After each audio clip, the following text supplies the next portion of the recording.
முன்பு மனுகுலத்தை மீட்க தம் மகனையே உலகத்தின் மீட்பராக அனுப்ப சித்தமானார்.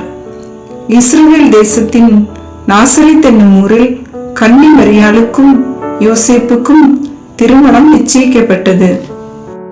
ஒரு நாள் இரவு மரியாள் தூங்கிக் கொண்டிருக்கையில் கப்ரியேல் வானதூதர் தோன்றி, அருள்மிக பெற்றவரே வாழ்க, ஆண்டவர் உம்மோடு இருக்கின்றார். மரியா, அஞ்ச வேண்டாம், கடவுளின் அருளை பெற்றுள்ளீர். இதோ கருவுற்று ஒரு மகனை பெறுவீர். அவருக்கு இயேசு என்னும் பெயரிடுவீர். அவர் பெரியவராயிருப்பார். அவர் உன்னத கடவுளின் மகன் எனப்படுவார். அவருடைய தந்தை தாவீதின் அரியணையை ஆண்டவராகிய கடவுள் அவருக்கு அளிப்பார். அவர் யாக்கோபின் குடும்பத்தின் மீது என்றென்றும் ஆட்சி செலுத்துவார். அவருடைய ஆட்சிக்கு முடிவே இராது. இது எப்படி நிகழும்? நான் கன்னியாயிற்றே. தூய ஆவி உன் மீது வரும். உன்னத கடவுளின் வல்லமை உன்மேல் நிழலிடும். ஆதலால் உம்மிடம் பிறக்கப் போகும் குழந்தை தூயது. அக்குழந்தை இறைமகன் எனப்படும். உம் உறவினராகிய எலிசபெத்தும் தன் முதிர்ந்த வயதில் ஒரு மகனை கருத்தரித்திருக்கின்றார்.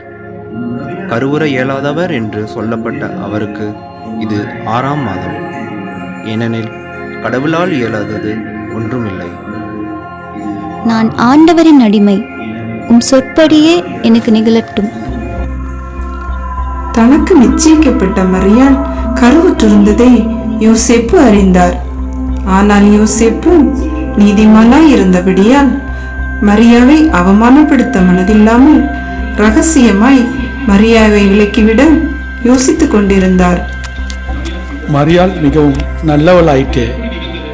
இது எப்படி நிகழ்ந்தது? இதை கேள்விப்பட்ட சமூகம் என்ன சொல்லும்? மரியாவிடமிருந்து நான் யாருக்கும் தெரியாமல் விலகிவிடலாமா? ஒரே குழப்பமாக இருக்கிறது. என்ன செய்வது? அன்று இரவு வானதூதர் யோசேப்பின் கனவில் தோன்றி,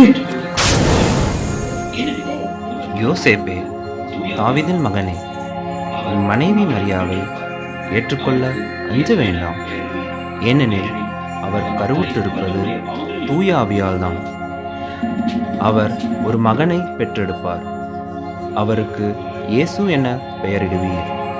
ஏனெனில் அவர் மக்களை அவர்களுடைய பாவங்களில் இருந்து மீட்பார். இதனால் சகல மக்களுக்கும் தெளிவுபடுத்துவது என்னவென்றால், உலகம் எங்கும் மக்கள் தொகை கணக்கெடுக்க வேண்டும் என்று அகுஸ்துசீசர் கட்டளை பிறப்பித்துள்ளார்.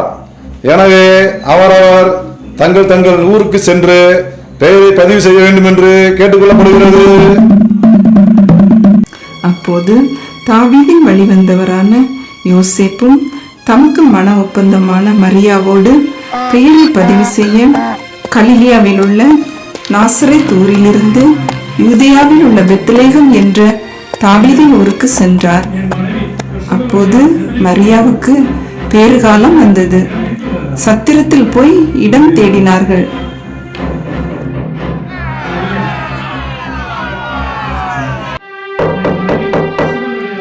ஐயா, என் மனைவி பிரசவ வலியால் வேதனைப்படுகிறாள். சத்திரத்தில் இடம் இருக்கிறதா? இல்லை ஐயா.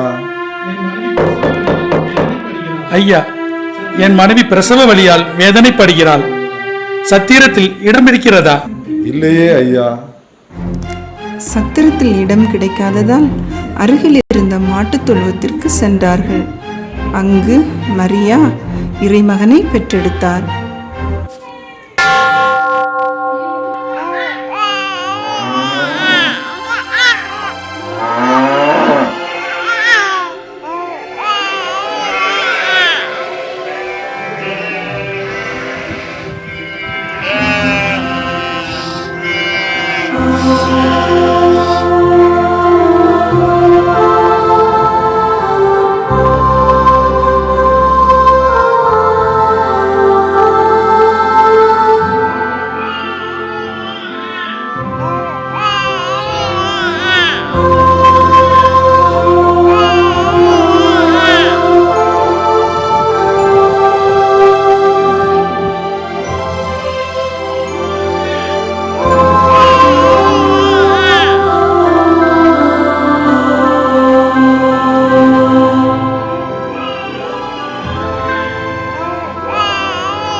அப்பகுதியில் உள்ள வயல்வெளியில் இடையர்கள் தங்கி இரவெல்லாம் தங்கள் கிடையை காவல் காத்து கொண்டிருந்தார்கள். அவ்வேளையில் ஆண்டவருடைய தூதர் அவர்கள் முன் தோன்றி அவர்களை நோக்கி, அஞ்சாதீர்கள், இதோ எல்லா மக்களுக்கும் பெரும் மகிழ்ச்சியூட்டும் நற்செய்தியை உங்களுக்கு அறிவிக்கிறேன். இன்று ஆண்டவராகிய மெசியா என்னும் மீட்பர் உங்களுக்காக தாவீதின் ஊரில் பிறந்திருக்கிறார். குழந்தையை துணிகளில் சுற்றி தீவன தொட்டியில் கிடத்திருப்பதை காண்பீர்கள். இதுவே உங்களுக்கு அடையாளம்.